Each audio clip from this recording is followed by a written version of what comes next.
அழகில் வந்து ஹேர் வந்து ரொம்ப முக்கியம். முடி வந்து சடனாக அப்படியே வந்து ரூட்லேருந்தே உதிர்றது அப்படின்னு சொல்லுவாங்க. அது probably out of some diseases வரலாம். உங்களோட ஹெல்த் கண்டிஷன் சரியாக இல்லாமல் இருக்கிறதுனால வரலாம். அந்த ஹெல்த் கண்டிஷனை இம்ப்ரூவ் பண்ணுறதும் இந்த கொலாஜன்.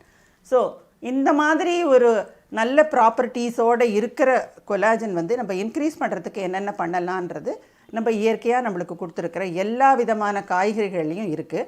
அதே மாதிரி கார்லிக்கில் நிறைய இருக்குது. இது வந்து இப்போ வந்து பூசணிக்காயில் நிறைய இருக்குது, சொரைக்காயில் நிறைய இருக்குது. இது என்ன செய்யும் அப்படின்னா செல்ஸ் ரீக்ரோத் அப்படிங்கிறதுனால இதை எடுத்துக்கும்பொழுது நம்மளுக்கு வந்து இயற்கையாகவே நம்மளோட சருமம் அப்படிங்கிறது பளபளப்பை இழக்காமல் இருக்கும். ஸோ அந்த அழகு சம்பந்தமாக இதை இன்டேக்காக நீங்கள் எடுத்துக்கிற மாதிரி இதை எப்படி அப்ளிகேஷனில் கொண்டு வர்றது அப்படின்னு சொன்னால், இப்போது வந்து ஒரு கொத்தமல்லியில் இது இருக்குது அப்படின்னு சொல்லியிருக்கேன். உங்களுக்கு வந்து கொஞ்சம் ஒரு ஏஜுக்கு முன்னாடி வந்து சடன்னாக you feel that you are getting aged signs அப்படின்னு தோணித்துன்னா யூ ஸ்டார்ட் டேக்கிங் நிறைய, அதாவது ரெகுலர் ஃபுட்டில் வந்து கொத்தமல்லியை கொஞ்சம் நிறைய எடுத்துக்க ஆரம்பிக்கலாம்.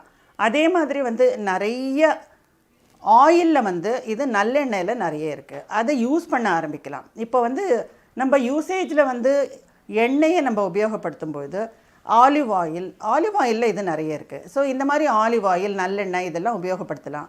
இதே ஆலிவ் ஆயில், நல்லெண்ணெய் இது ரெண்டையும் கலந்து ஹீட் பண்ணி அதை வந்து தலைக்கு வந்து மசாஜ் பண்ணிக்கும்போது இந்த பிரச்சனையெல்லாம் கொஞ்சம் தீர ஆரம்பிக்கும். இந்த ஹேர் ப்ராப்ளம் தீர ஆரம்பிக்கும்.